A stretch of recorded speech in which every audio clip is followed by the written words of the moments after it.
La troisième commission de l'Assemblée générale des Nations unies vient d'adopter une résolution accusant l'Iran de violation des droits de l'homme.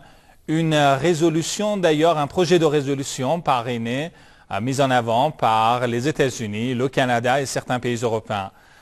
Monsieur Vernochet, est-ce que les pays qui sont les plus grands violateurs des droits de l'homme peuvent se targuer d'être défenseurs de ces droits et de se présenter comme un donneur de leçons en la matière? Écoutez, c'est en tout cas ce qu'ils font et cela marche depuis des années. C'est un prétexte comme un autre. C'est un Français, le docteur Kouchner, qui a inventé le devoir d'ingérence. Mais le devoir d'ingérence est un droit d'ingérence dans les affaires des autres, sous couvert de cet outil politique et de cette arme tout court, cette arme que sont aujourd'hui les droits de l'homme. Mais nous avons un adage français qui dit que l'on voit toujours la paille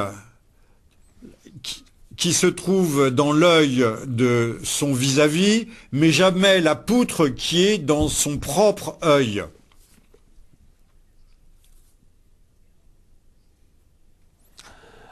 Monsieur Vernochet, ceci étant dit, on peut conclure que ces résolutions, ces approches sont dépourvues de tout fondement judiciaire et juridique.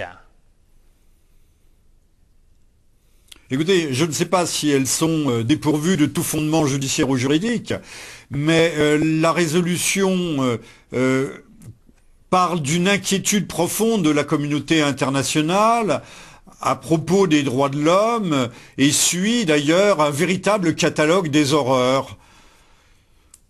On parle dois-je énumérer tous les griefs qui sont faits à l'Iran, les lapidations, les décapitations, les pendaisons, les amputations, les flagellations. On se trouve dans un film hollywoodien, un film noir.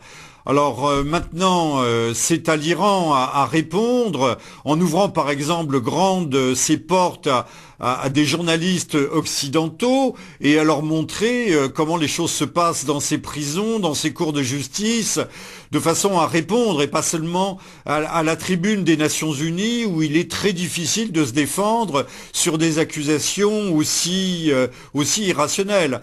Nous avons eu notre grand poète républicain Victor Hugo qui disait « Si demain matin l'on m'accuse d'avoir volé les cloches de Notre-Dame, je prends mes jambes à mon cou et je m'enfuis ».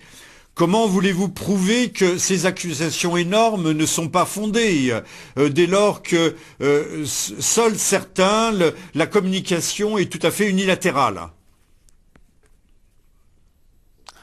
Permettez-moi, puisque toujours on est là, Monsieur Vernochet, on pointe l'Iran du doigt d'accusateur, mais on ferme les yeux sur les multiples, sur des centaines de cas de violation des droits de l'homme en Europe, en Occident, aux États-Unis. Alors, comment justifier justement... Donc, on peut conclure, parce que justement, vous avez parlé de cette tâche difficile de se défendre devant les Nations Unies. Donc, on peut conclure que les organes liés à la question des droits de l'homme sont instrumentalisés en quelque sorte, Monsieur Vernochet. Pas tout à fait, puisque nous avons vu depuis avril dernier un haut commissaire des Nations Unies pour les droits de l'homme, qui est une Sud-Africaine, son nom m'échappe, mais qui avait pris rendez-vous avec les autorités iraniennes pour se rendre en Iran, ce qu'elle doit faire au cours de l'année 2011, et inspecter. Mais c'est une initiative, encore une fois, isolée. L'Afrique du Sud, qui d'ailleurs ne s'est pas associée, s'est abstenue dans le vote, ou a voté contre même, peut-être tout comme le Brésil. Mais vu de l'extérieur, le dossier étant ce qu'il est, et l'Iran ne sachant peut-être pas suffisamment bien se défendre sur la scène internationale avec les bons outils, eh bien, le Canada, les États-Unis, puisque derrière le Canada se situe le département d'État américain, ont beau jeu d'accuser, de porter des accusations qui sont difficilement démenties.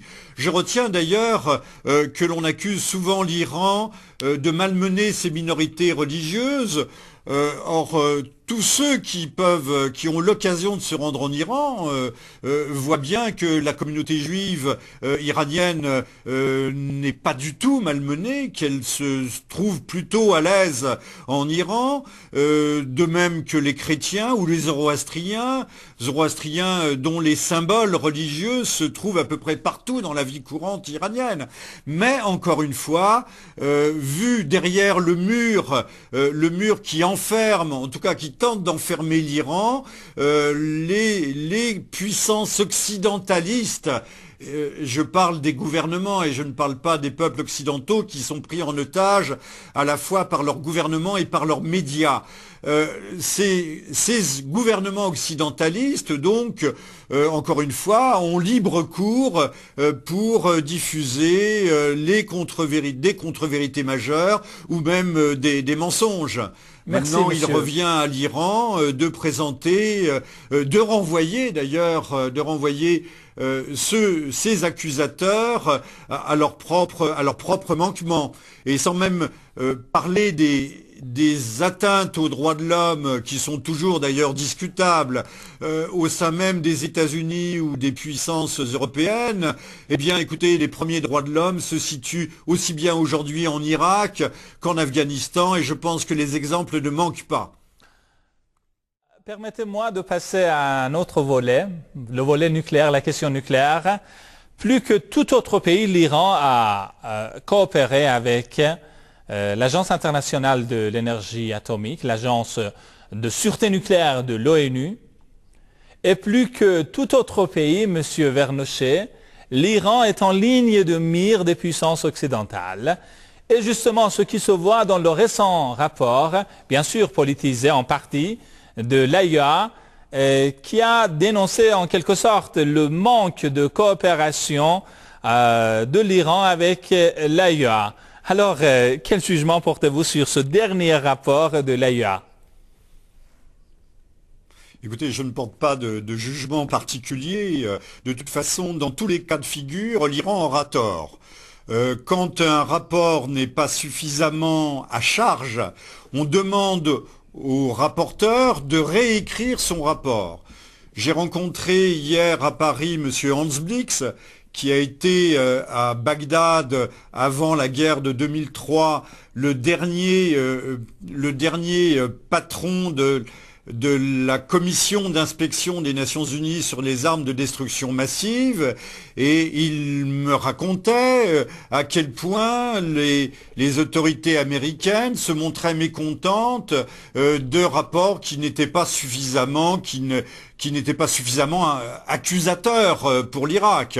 Que ce soit les droits de l'homme ou le nucléaire, on sait très bien que les dossiers, sans être tout à fait vides, ce sont des dossiers qui sont de pur prétexte, qui sont, je l'ai dit tout à l'heure, des instruments politiques et des armes dans cette guerre de la communication, qui est la guerre peut-être la plus importante qui se livre entre les nations et entre les États aujourd'hui.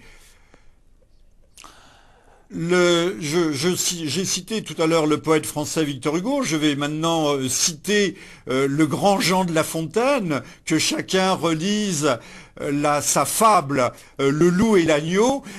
L'agneau se défend de boire dans une rivière et le loup lui rétorque que cette rivière de toute façon lui appartient et qu'il la pollue. Nous nous trouvons un peu dans un même cas de figure. C'est pourquoi l'Iran ne doit pas rétorquer qu'elle a sa propre conception des droits de l'homme. Elle doit montrer tout simplement que cet angle d'attaque de la part des occidentalistes, du Canada, des États-Unis, des Européens qui s'associent à cette politique nocive, nuisible pour la communauté internationale, est complètement controuvée, c'est-à-dire complètement fausse, complètement mensongère. Mais c'est à l'Iran à comprendre que dans ce contexte de guerre, elle-même doit répondre avec des arguments équivalents. Pas seulement en parlant Guantanamo, c'est de la politique américaine, c'est le reflet de sa politique en Afghanistan. Maintenant, ce qui se passe dans les prisons américaines regarde les Américains. Ne pratiquons pas en retour une ingérence que nous dénonçons par ailleurs. De même, la politique française qui est très largement déformée par les médias.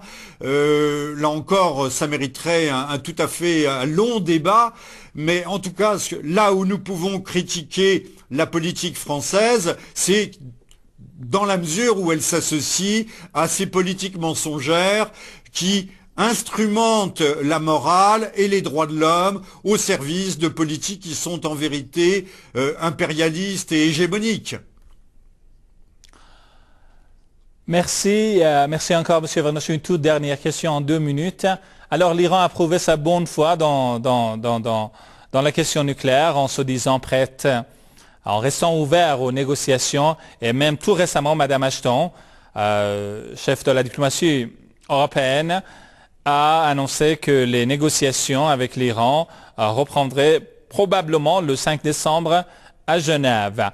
Alors, si, comme vous disiez, M. Vernoche, de la part, dans le camp occidentaliste plutôt, il s'agit de mettre en avant de purs prétextes contre l'Iran, donc on ne peut rien attendre de ces prochaines négociations entre l'Iran et le groupe 5+1. Écoutez, si je me réfère aux dernières déclarations de M. Sarkozy, qui faisait de la surenchère sur les Américains en déclarant que l'Iran était le seul danger immédiat, alors même que l'on voit qu'il y a aujourd'hui des incidents provoqués entre la Corée du Nord et la Corée du Sud qui vont donner le prétexte à des manœuvres gigantesques en mer de Chine. Ce n'est pas la petite Corée du Nord qui est véritablement visée par ces manœuvres.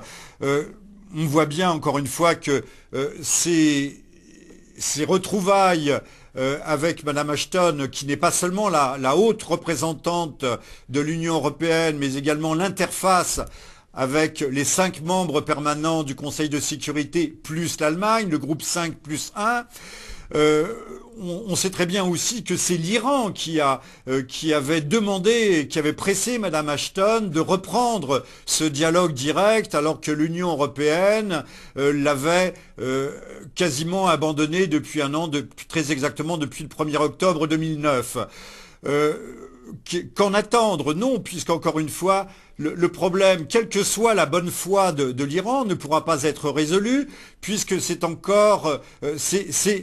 c'est toujours un prétexte, encore une fois, pour chercher querelle à l'Iran, non pas tant d'ailleurs par iranophobie fondamentale, mais tout simplement parce que l'Iran gêne et que l'Iran doit être réintégré dans ce grand marché globalisé et unifié sous la houlette américaine, intégré à la zone d'influence des États-Unis qui d'ailleurs aujourd'hui ont en grande partie absorbé l'Europe. Jean-Michel Vernoche, écrivain et journaliste français, merci infiniment d'avoir été avec cette émission en duplex depuis Paris. Merci, au revoir et à très bientôt. Au revoir à toutes et à tous et à très bientôt, effectivement.